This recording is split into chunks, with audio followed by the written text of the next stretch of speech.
I want to talk about intimacy. And there are probably many variations, definitions of what intimacy is. And it's probably very subjective. Our first connotation, most likely, when we hear the word intimacy, is we think that intimacy is sex. But I'm going to challenge that because I know plenty of situations, people, even personal experiences where you can have sex and it's totally unintimate. So I want to go into what really is intimacy. What does it require? Why are we afraid of it? And really actually how important intimacy is, because it is part of human connection. And we as social creatures fundamentally need connection. So yeah, let's dive into the meaning of intimacy.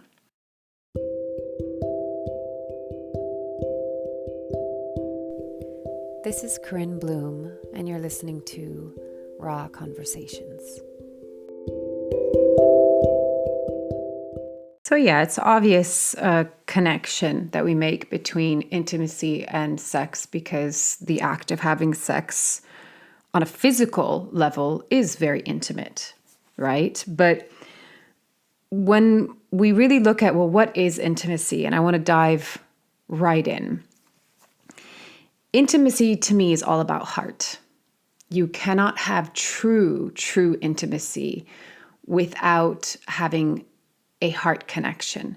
And intimacy is not always sexual, by the way, right? You can have intimacy within a group of friends. Really what intimacy is, like the last point that I had made in the intro, is really about human connection. And true human connection requires us to be intimate first and foremost with ourselves. So if I were to break down intimacy, I would say that it's heart-centered, and it requires us to be really honest.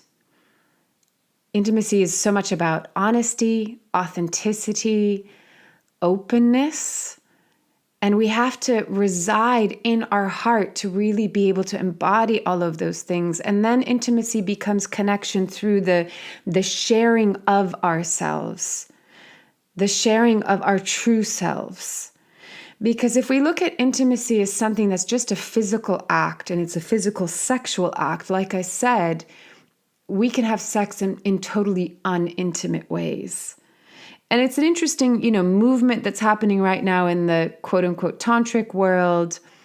Polyamory is being a big thing, has become a big thing. But of the people that I've spoken to, that I know personally, I've, read things on the matter, I've listened to podcasts. A big question that comes up is, well, can you truly be intimate? Now I am speaking sexually, but can you truly be intimate with many different people? And how actually some people that go into that scene, I'm not saying that there isn't the ability to be open-hearted and have deep connections with multiple people, but there is a certain wearing yourself thin potentially. There's also the potential for a lot of natural human behavior to come forward around jealousy, pain. For our inner child, it can be really terrifying. But there's also, for some people that are afraid of intimacy, to not have to go too deep with one person, but to kind of spread themselves thin across many, feels safer. But the question that comes up a lot is that true intimacy? And if true intimacy is, are you residing in your own heart? And can you reveal your heart to another? And can you relate to that other through your heart?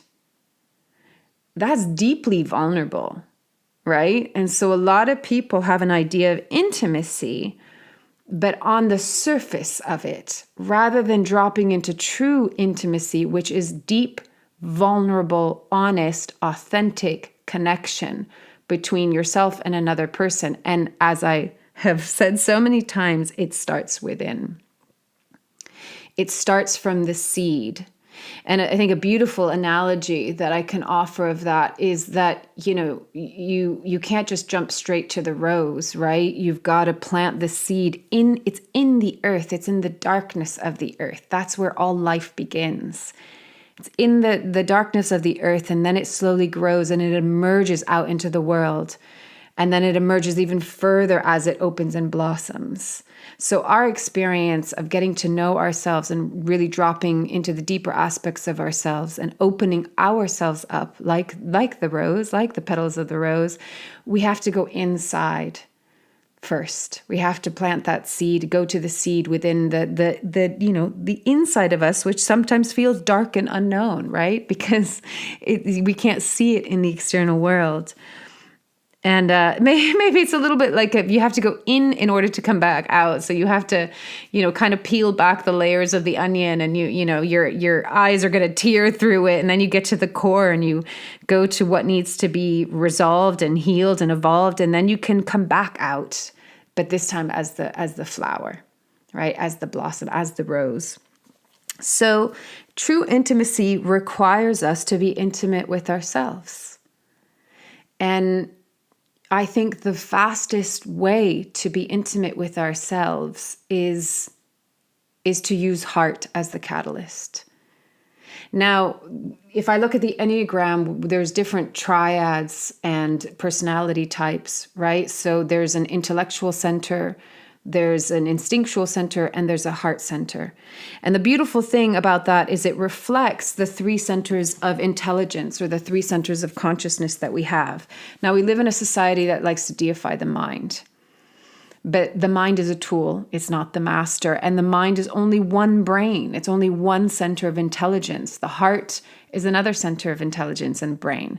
And the gut is another center of intelligence or brain. So we have three brains, three centers of intelligence. And we need to look at ourselves holistically, where those three centers need to be in alignment and in harmony with themselves. And when they are in harmony, then we can really drop into the deeper, more authentic essence of who we are. And then things like intimacy become so much more profound and so much more meaningful, because it's not just a mental construct. It's not abstract. It's not just a concept, but it's a state of being. So it always has to start from the seed that is from within.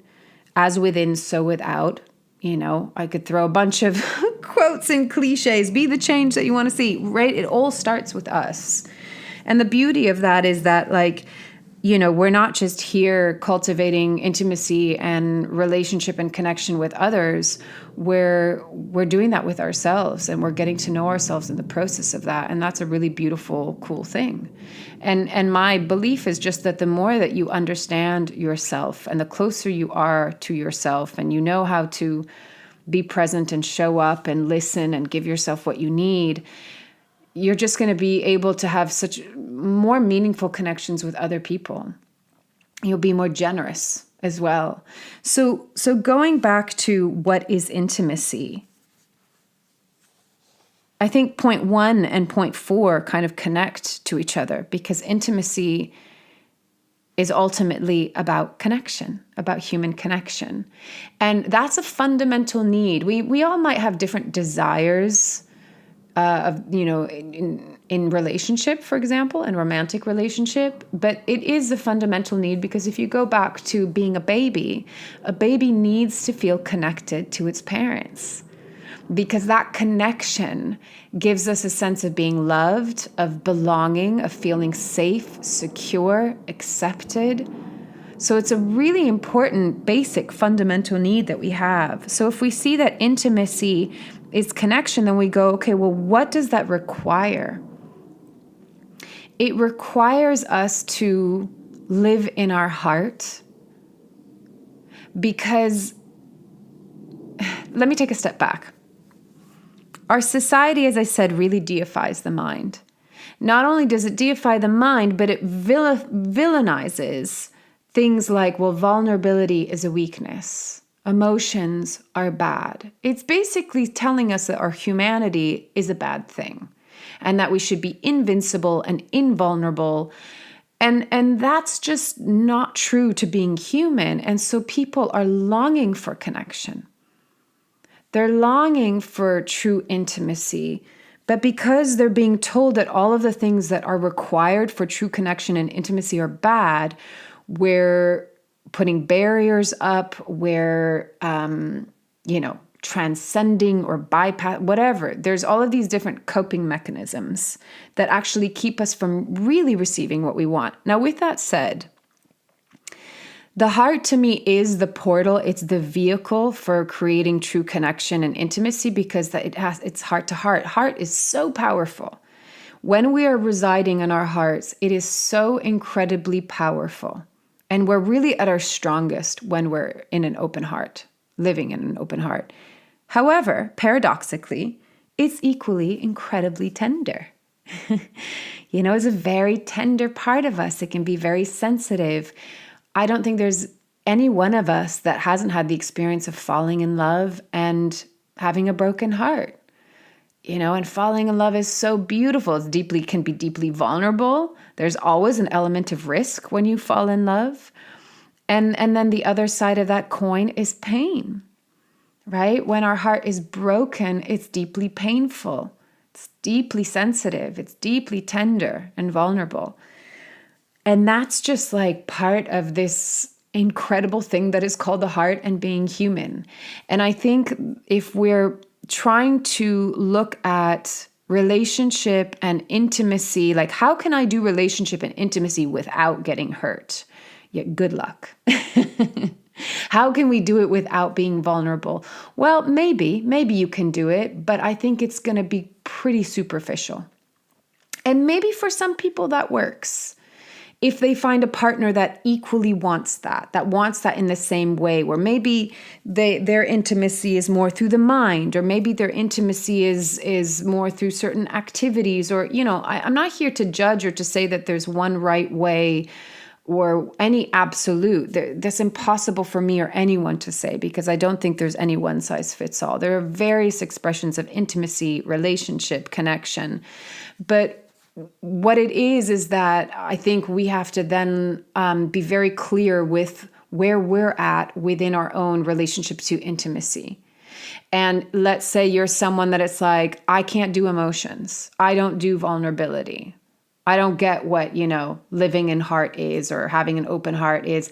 Then if you're in a relationship with someone that does want that, it's not going to work. Because you're in two completely different realms.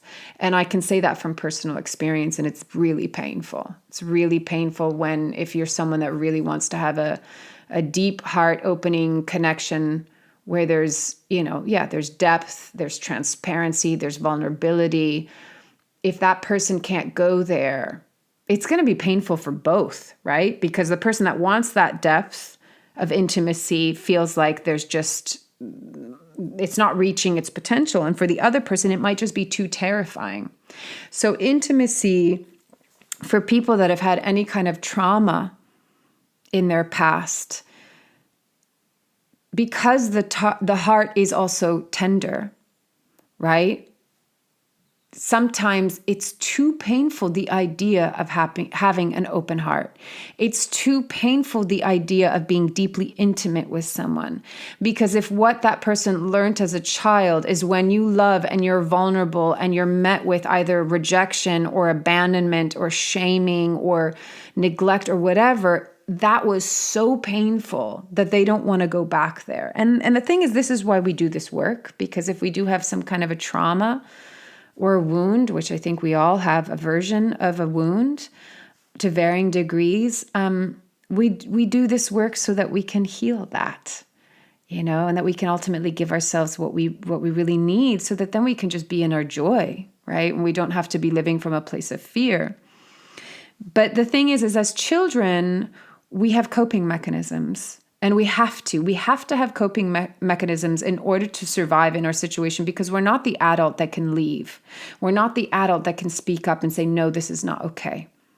But the problem is that as we grow into adults, if we haven't done the conscious work to take the unconscious, to shed light onto it and make it conscious, we are still going to be actively playing out these unconscious patterns and these unconscious coping mechanisms. And then the irony is we might be yearning for intimacy. We might be yearning for connection and relationship and true love. And yet these unconscious patterns are like, no way, that terrifies the shit out of me because I was really hurt as a child. And so that's why we have to shed light and be really kind and gentle and patient with ourselves in the process. But otherwise, this is why I say to a lot of people, the very thing you're wanting, it can also be the very thing that terrifies you. And there's the conflict. And people go, well, why can't I find the relationship? Why am I still single?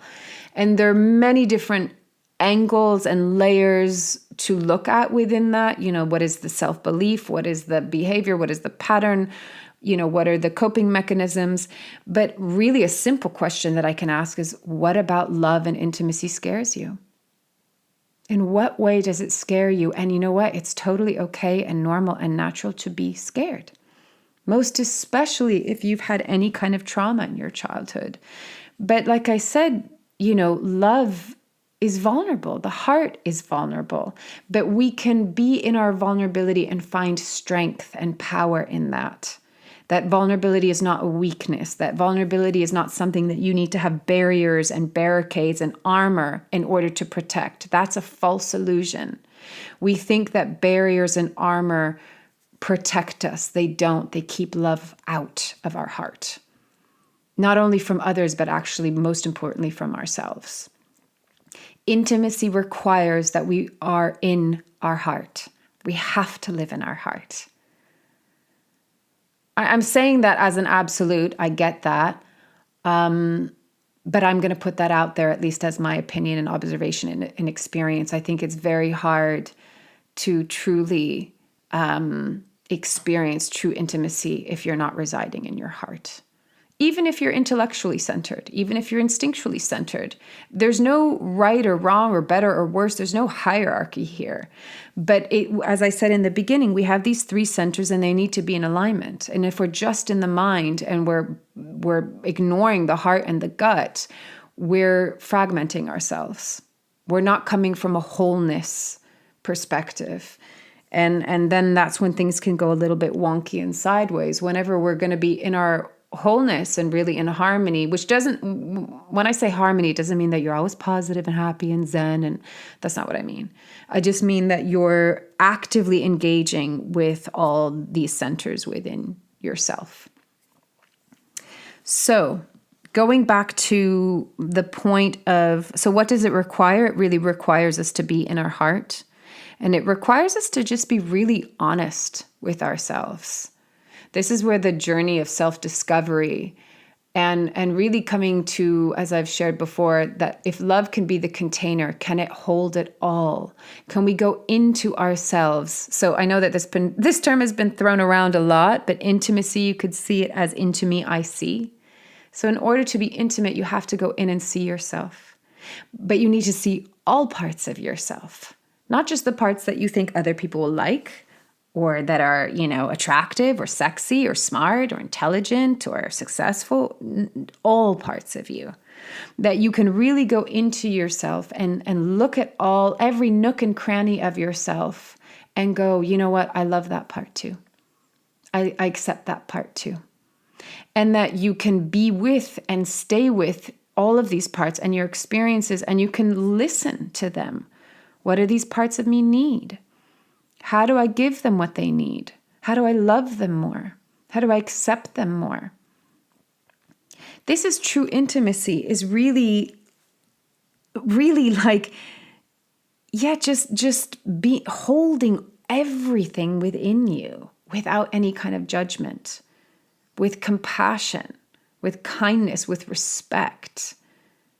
And then this can tie into, do we feel that we're worthy and we're lovable? And true intimacy with ourselves can help us to see and answer those questions. Now, why are we afraid of intimacy?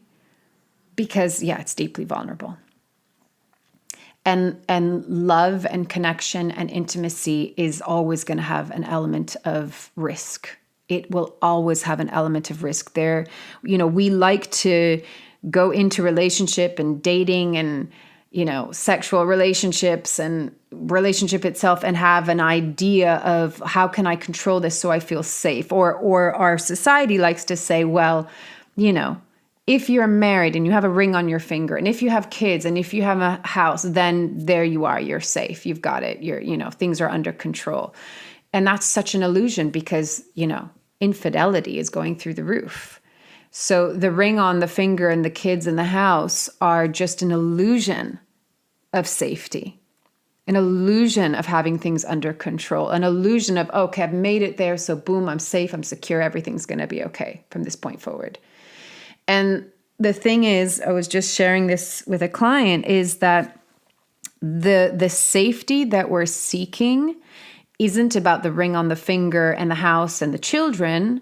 And so that equates commitment, right? Like we want that commitment for some. I'm not saying this is for everyone. I'm just using this as an example of what society likes to put forward as an idea. Then that equals commitment, and commitment equals safety. But actually, what we're really seeking is, we need to feel firstly safe within ourselves. Secondly, we need to feel like we can trust our partner. How do we build that trust? By having really good communication, by having shared values, by equally wanting to grow, support, and work on the relationship, by being transparent and honest and authentic. It is actively working on your relationship and your connection every single day. And this is like the quote unquote success of a good relationship is if you can do this with your partner. It's not going to be like, when I have this, then we will be committed, or then I will feel safe, or then I will feel secure, or then I will feel happy. It's, can you actively work on these things with your partner every single day? What is your communication like? How do you resolve conflict? Can you be honest with each other? Do you have an open heart with each other? Can you express when you're scared? Can you express when you're insecure? How do you support each other when you're scared and insecure and triggered? It's an action. It's not an external thing, right? So the reason why are we afraid of intimacy? It's because it's deeply vulnerable, but we associate or attach these external markers to make us feel like we're safer, and then I can be more intimate.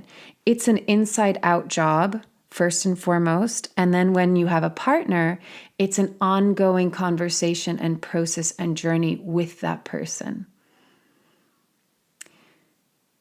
So we just got to know that, like, true intimacy is going to be at times scary.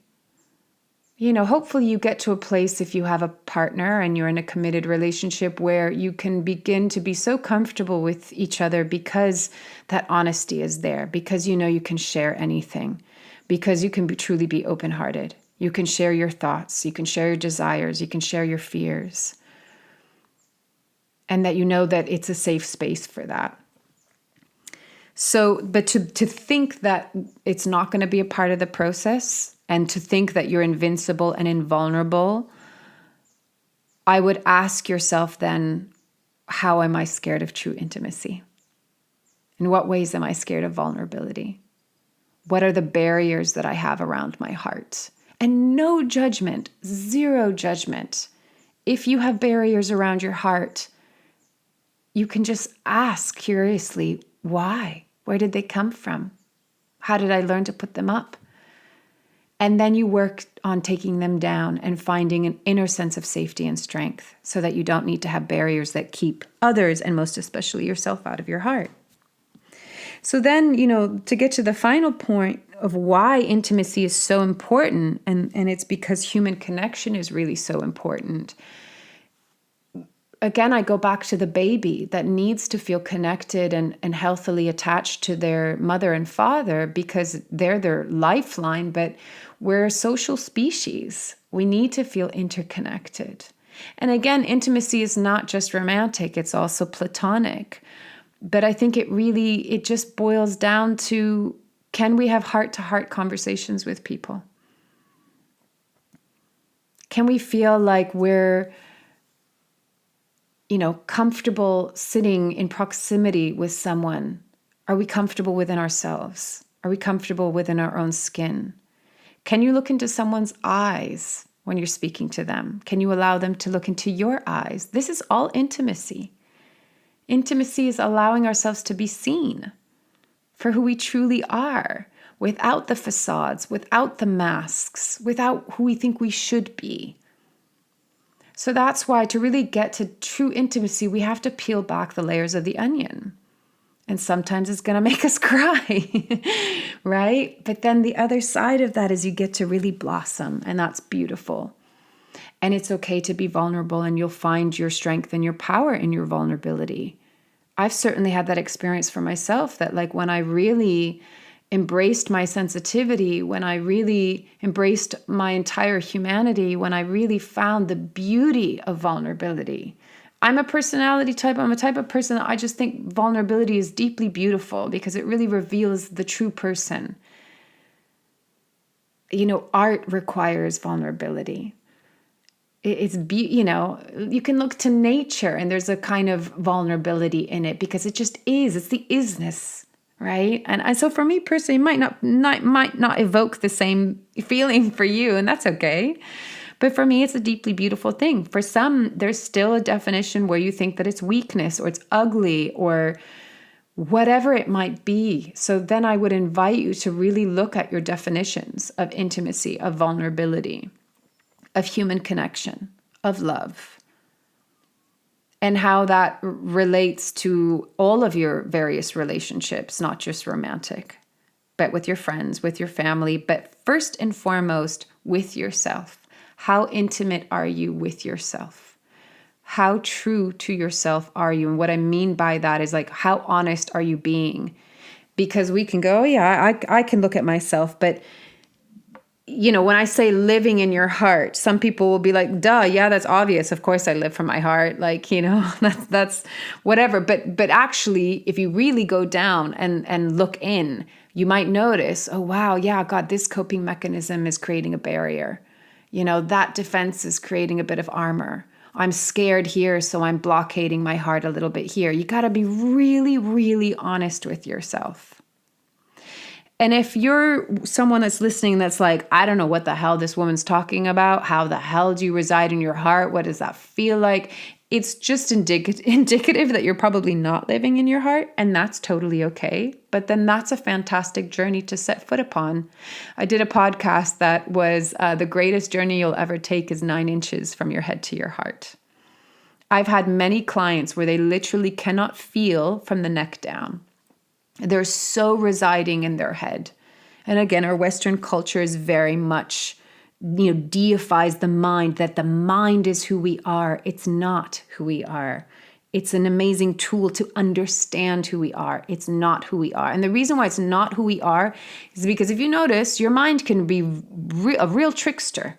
It can really trick you into going into certain narratives, into certain beliefs that are simply untrue.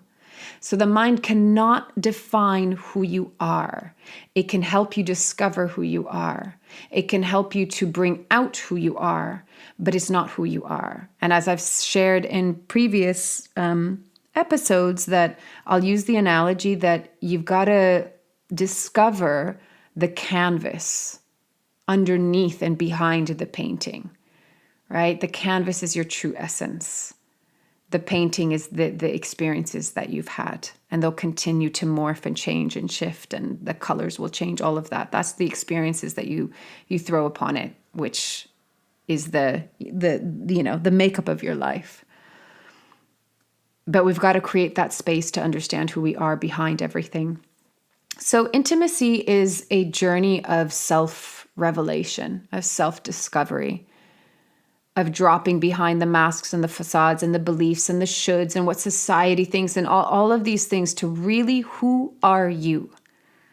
Into me I see. Who are you?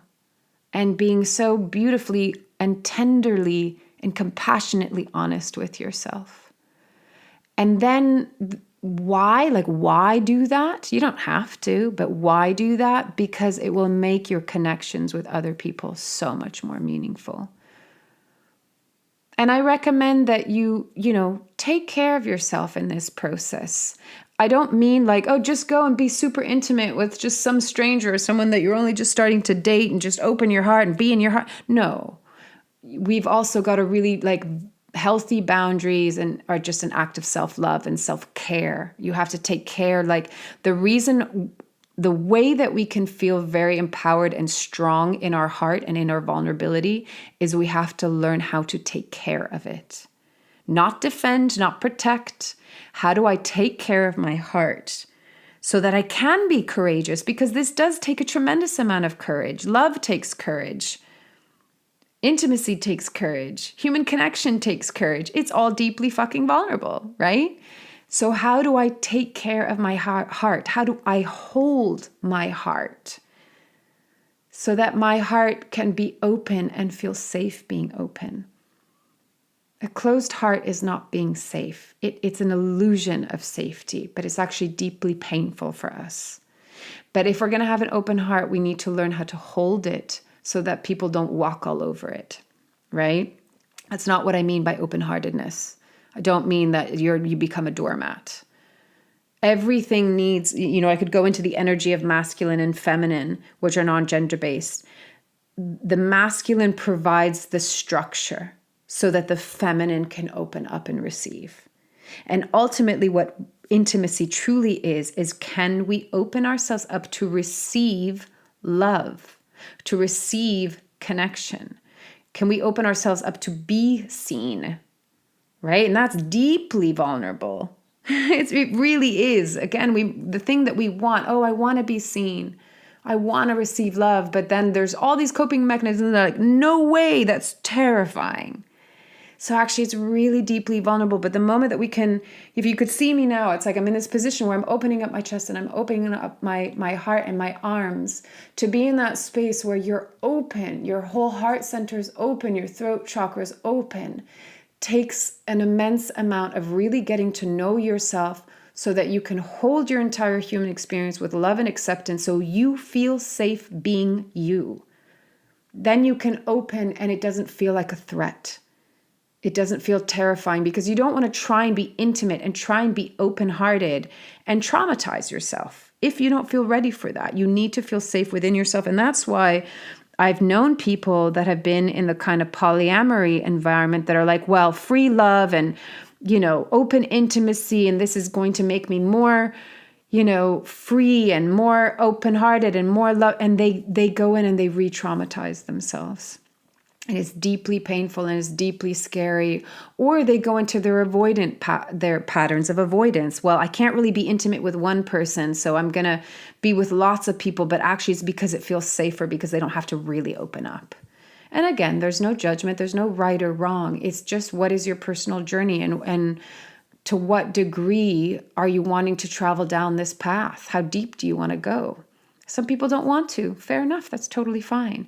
My question always is, or my intention is to support you in arriving to a place of peace within yourself. Remember, not happiness, but peace. So wherever that layer is, like if you were to, when they show you like the earth, like through the glass, so you can kind of see what we normally don't see. Whatever layer of soil you want to get to, that's perfectly fine. There is no one size fits all. Some people like to go really fucking deep. Some people are happy being on the surface. There's no better or worse or right or wrong. But it's what brings you peace. Where do you want to get to within yourself? And so then wherever you want to get to within yourself, you got to ask yourself, what are the barriers that are keeping me from reaching that point? It's like what Rumi said, We don't need to, what does he say? It's such a beautiful quote. It's not about receiving love, but it's about removing the barriers that keep us from receiving that love. So that's the inner work. We all have the capacity. We all have the capacity to connect, to be intimate, to be vulnerable, to experience true deep love in whatever form that wants to, manifest itself as. We all have the capacity. The question is, what are the barriers and how do we lovingly unravel those barriers so that we can find our true inner strength and inner home and inner peace? So I'll leave it at that for now. As always, take it or leave it as feels right, and loving you from afar.